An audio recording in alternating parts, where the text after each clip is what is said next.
नवरा आणि दोन प्रियकरासोबत बंद खोलीमध्ये एकत्रच घपाघप. पुढे घडले भयंकर. व्यभिचार हा अनेक अनर्थाचे कारण बनतो. सभ्य जीवन जगताना व्यभिचाराचे अत्यंत भयान आणि नीच दर्शन घडते तेव्हा समाज हादरून जातो. फलटण तालुक्यामध्ये घडलेल्या घटनेने असाच हादरा दिला आहे. ती विवाहित होती, पण तिच्या चंचल स्वभावाने पुरुषांसोबत मौज मजाक करण्याचा तिला नाद लागलेला होता.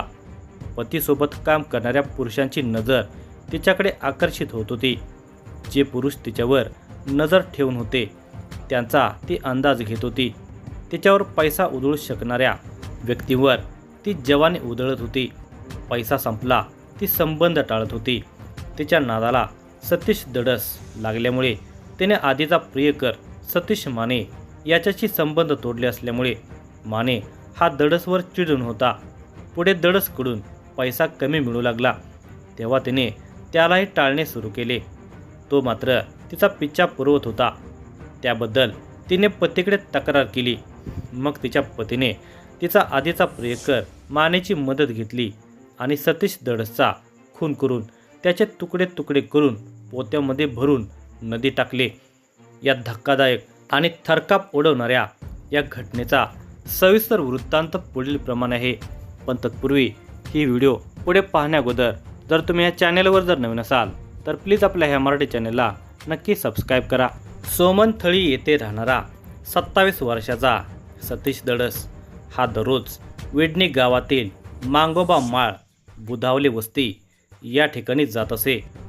याचे कारण होते रेश्मा लखन बुधावले. विवाहित रेश्मा आणि ऐन तारुण्यात असलेला सतीश यांच्यामध्ये संबंध निर्माण झालेले होते. तिच्या देहासाठी आसुसलेला सतीश रोज तिच्याकडे जात होता. रेश्माचा नवरा लखन बुधावले, सतीश दडस आणि आणखी एक तरुण सतीश माने हे एकाच ठिकाणी काम करत होते. त्यातूनच सतीश दडस याची रेश्माशी ओळख झाली होती. रेश्मा वृत्तीने चंचल होती. तिला फक्त पैसा हवा होता. तो ज्याच्याकडून मिळेल त्याला ती आपले सर्वस्व द्यायला तयार असायची. तिच्या वागण्यातील बिनधास्तपणामुळे सतीश दडस तिच्याकडे आकर्षित झाला होता. तो तिच्या मागे पुढे घुटमवू लागला. त्याच्या वागण्यामध्ये पडलेला फरक तिच्या अनुभवी नजरेतून सुटला नाही. सतीशकडून तिला पैसे मिळणार याची खात्री होती, त्यामुळे तिने प्रतिसाद दिला. आता ती तयार झाली म्हटल्यावर संबंधासाठी वेळ लागला नाही. रेश्माच्या आणि सतीशचे संबंध सुरू आले. तिला खुश ठेवण्यासाठी सतीश दडस तिच्यावर मिळवलेले सारे पैसे उधळू लागला. तिची लालसा वाढत होती, पण सतीश दडस आता पैशाकडून कमी पडू लागला. तो पैसे कमी देऊ लागला तसे तिने त्याला टाळण्यास सुरुवात केली. आता ती त्याला भेटेनाशी झाली. ही बाब सतीश दडसच्या मनात येऊ लागली. त्याला तर तिच्याशिवाय करमतच नसल्यामुळे तो तिच्याशी वाद घालू लागला. त्यातून त्या दोघांचे भांडण होऊ लागले. आत्तापर्यंत सतीश दडस याने रेश्मावर बरेच पैसे उधळलेले होते, पण आता तिने टाळणे सुरू केल्याने तो अस्वस्थ राहू लागला. तिचे वागणे त्याला रुचले नसल्यामुळे तो दारू पिऊन तिच्याशी भांडण करू लागला. ही बाब रेश्माचा नवरा लखन बंडू बुधावले याला समजली. त्याने ही बाब सतीश तुकाराम माने याला सांगितली. यानंतर सतीश माने आणि लखन बुधावले याने सतीश दडस याला बुधावले वस्ती विडणी येथे मारहाण केली. तरीही सतीश दडस हा आपल्या प्रेयसीला भेटण्यासाठी तिच्या घरी दारू पिऊन येऊ लागला. ती त्याला टाळू लागताच तिच्याशी भांडण लागल्यामुळे लखन बुधावले आणि सतीश माने या दोघांनी सतीश दडस याला चांगलाच धडा शिकवायचे ठरवले.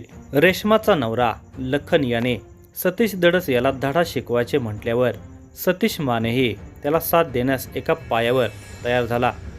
त्याला कारणही तसेच होते, कारण सतीश दडसच्या नादाला लागण्याआधी रेश्मा ही सतीश तुकाराम माने याच्याशी संबंध ठेवून होती. सतीश तुकाराम माने हा देखील बुधावले वस्ती येथे राहत होता. रेश्माचा नवरा लखन आणि सतीश माने एकाच ठिकाणी काम करत असल्याने सतीश मानेचेही रेश्माच्या घरी येणे जाणे होते. यातूनच दोघांच्यामध्ये अनैतिक संबंध निर्माण झाले होते. तेव्हा सतीश माने तिच्याशी नियमित संबंध ठेवत होता. सतीश दडस तिच्या आयुष्यात आला नव्हता. तोवर सतीश माने आणि रेश्मा यांचे प्रेम संबंध सुरू असल्यामुळे तो मजेत होता. पण सतीश दडसच्या एंट्रीमुळे सगळेच बदलले होते. सतीश दडस हा रेशमाची हाऊसमौज पुरवू लागला. तिच्यावर पैसे उधळू लागला. त्यामुळे तिने सतीश मानेला दूर लुटून सतीश दडसला जवळ केले. याचा राग सतीश मानेला होता. ज्याच्यामुळे आपली प्रेयसी आपल्याला टाळत होती त्याला चांगलाच धडा शिकवायला हवा असे सतीश माने याला वाटू लागले होते.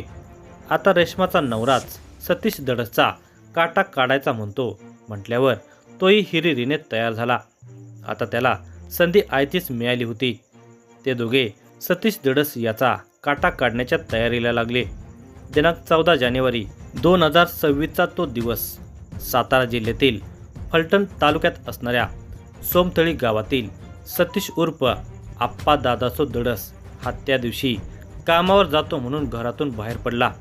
पण त्यानंतर तो घरी आलाच नाही. 2-4 दिवस त्याच्या घरच्यांनी त्याची वाट पाहिली. सगळीकडे चौकशी करूनही पाहिली पण त्याचा थांग पत्ता लागेना.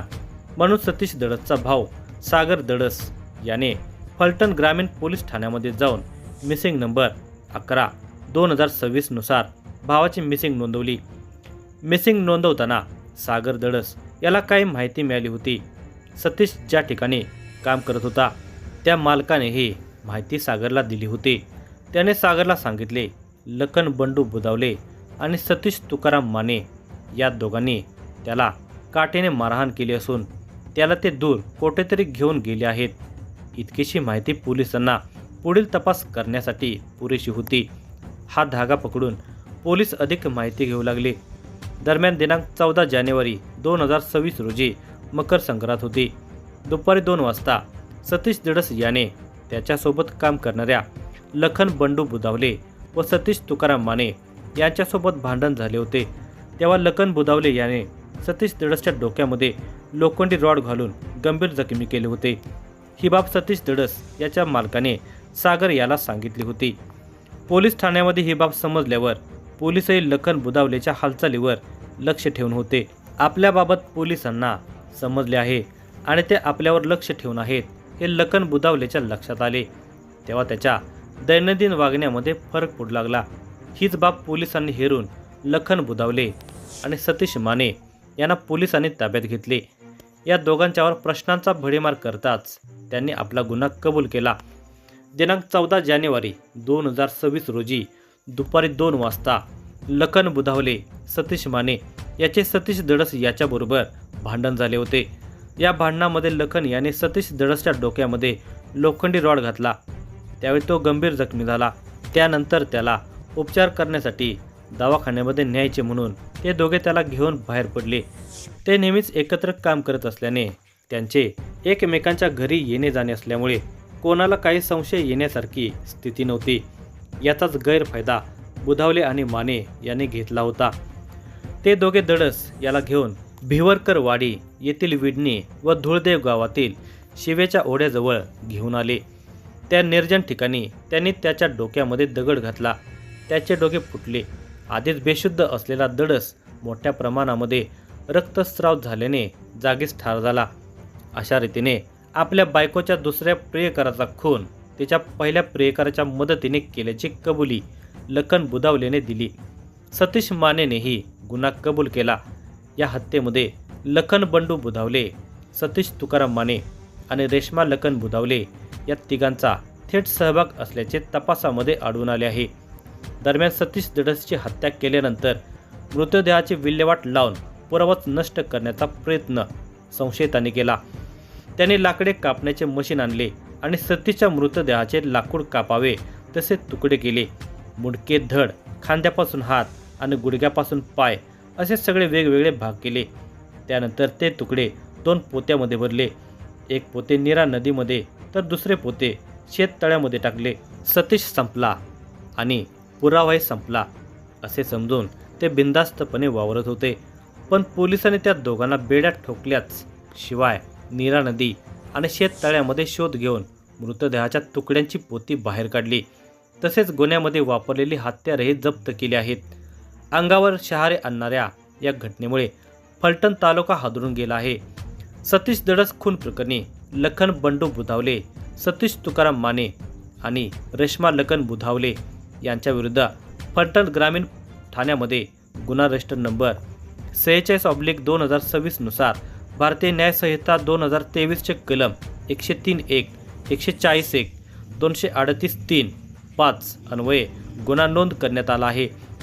पोलीस अधीक्षक तुषार दोशी, अप्पर पोलीस अधीक्षक डॉक्टर वैशाली कडूकर, उपविभागीय पोलीस अधिकारी विशाल खांबे यांच्या मार्गदर्शनाखाली पोलीस निरीक्षक संदीप जगताप, सहाय्यक पोलीस निरीक्षक प्रशांत सुबनावळ, उपनिरीक्षक दीपक पवार, शिवानी नागवडे, पोलीस अंमलदार नितीन चतुरे, अमोल जगदाळे, श्रीनाथ कदम, वैभव सूर्यवंशी, तुषार नलवडे, अविनाश शिंदे, शिवाजी सावंत, हनुमंत दडस यांनी या प्रकरणाचा तपास केला.